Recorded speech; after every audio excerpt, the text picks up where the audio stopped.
নমস্কার বন্ধুরা, আশা করি পিতা ও পুত্রের আশীর্বাদে আপনারা সবাই খুব ভালো আছেন।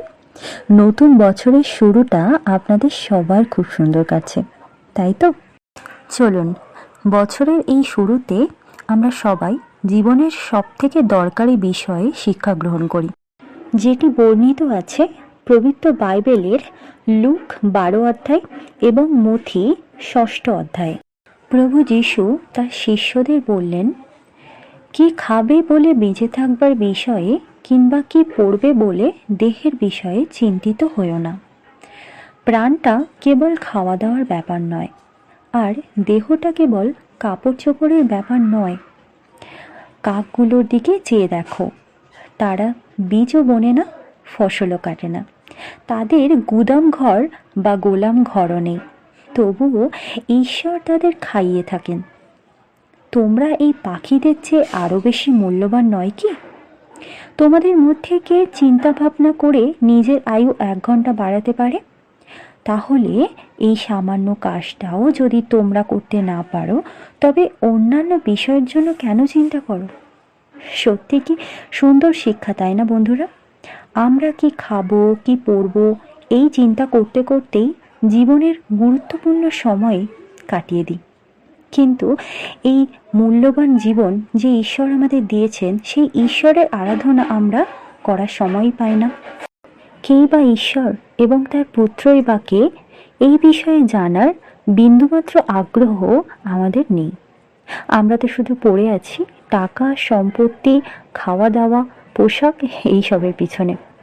এই পৃথিবীতে এত পশু পাখি জীবজন্তু রয়েছে, আচ্ছা তারা কি আমাদের মতন খাদ্য বাসস্থানের চিন্তা করে দিনরাত এক করে দেয়? ভেবে দেখুন তো। তাও কিন্তু তারা দীর্ঘদিন বেঁচে থাকে। ঈশ্বর তাদের খাদ্য বাসস্থানের ঠিকই যোগান দিয়ে দেন। আচ্ছা, ঈশ্বর এই পৃথিবীতে এত জীব জন্তু সৃষ্টি করার পরেও শ্রেষ্ঠত্বের আসনে কিন্তু মানুষকেই বসিয়েছেন।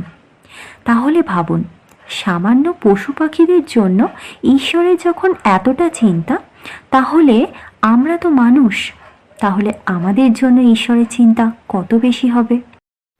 তাই আপনি নিশ্চিত থাকুন যে আপনার সব প্রয়োজন ঈশ্বরই পূরণ করবেন।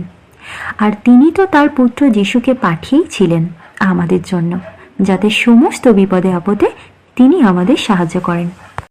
প্রভু যিশু আরও বলেছেন, ভেবে দেখো ফুল কেমন করে বেড়ে ওঠে, তারা পরিশ্রমও করে না, সুতাও কাটে না। কিন্তু আমি তোমাদের বলছি, সলোমন রাজা এত জাঁকজমকের মধ্যে থেকেও এগুলোর একটারও মতো নিজেকে সাজাতে পারেননি। মাঠে যে ঘাস আজ আছে, কাল চুলায় ফেলে দেয়া হবে। ঈশ্বর তা যখন এইভাবে সাজান, তখন ওহে অল্প বিশ্বাসীরা, তিনি যে তোমাদের সাজাবেন তা কত না নিশ্চয়। কি খাওয়া দাওয়া করবে ভেবে ব্যস্ত হইও না বা অস্থির হইও না। এই জগতের অন্যান্য জাতিরা এই সব বিষয় নিয়ে ব্যস্ত হয়।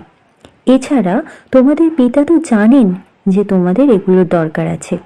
তার চেয়ে বরং ঈশ্বরের রাজ্যের বিষয়ে ব্যস্ত হও, তাহলে এগুলো তোমরা পাবে। তো বন্ধুরা, বুঝতে পারলেন তো প্রভু যীশু কি বলতে চেয়েছেন? পৃথিবীতে সব থেকে সুন্দর জিনিস হলো ফুল।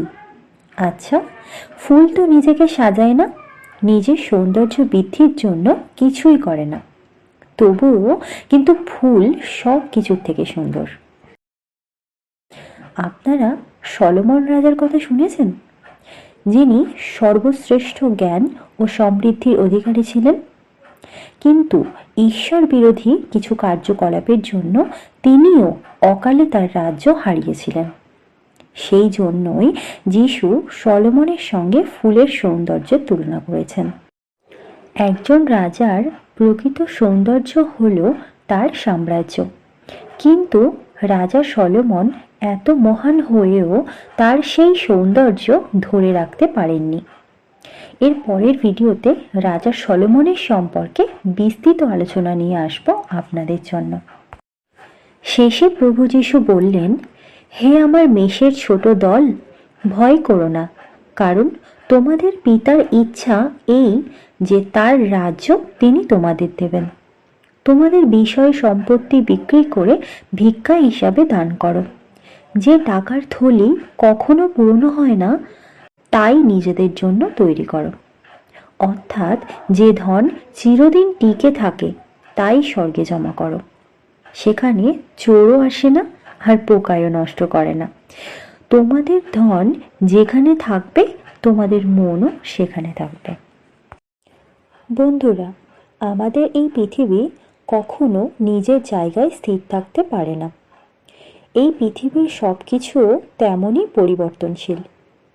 আপনার রূপ, অর্থ, সম্পত্তি আজ আছে, কাল থাকবে না। কাজেই এগুলির পিছনে ক্রমাগত ছুটলে শেষ পর্যন্ত যখন আপনার সহায় কেউ থাকবে না, তখন ঈশ্বরকেই আপনার সহায় করতে হবে। তখন কিন্তু ঈশ্বর আপনাকে গ্রহণ নাও করতে পারেন, কারণ যখন আপনি সক্ষম ছিলেন তখন ঈশ্বরের বাক্য শোনার মতো সময় আপনি দেননি। তাই প্রভু বলেছেন, আপনার যে ধন সম্পত্তি স্থির নয় তার পিছনে না দৌড়ে বরং ঈশ্বরকে ডাকুন, তার বাক্য অনুসরণ করুন, যার ফলে ঈশ্বরের থেকে আপনি যে আশীর্বাদ পাবেন সেটি মৃত্যুর পরেও আপনার সঙ্গে থাকবে, আপনার সম্পত্তি হিসাবে। আর এই সব কিছুরই জন্য প্রভু যিশুকে আমাদের একান্ত দরকার, কারণ একমাত্র তার মাধ্যমেই আমরা প্রকৃত ঈশ্বরকে জানতে পারি এবং তার আশীর্বাদ পেতে পারি। তো বন্ধুরা, এই ছিল আজকের বিষয়। ভিডিওটি ভালো লাগলে অবশ্যই একটা লাইক, শেয়ার এবং কমেন্ট করে দেবেন এবং চ্যানেলটি অবশ্যই সাবস্ক্রাইব করে রাখবেন। সবাই খুব ভালো থাকবেন। ধন্যবাদ। জয় যিশু।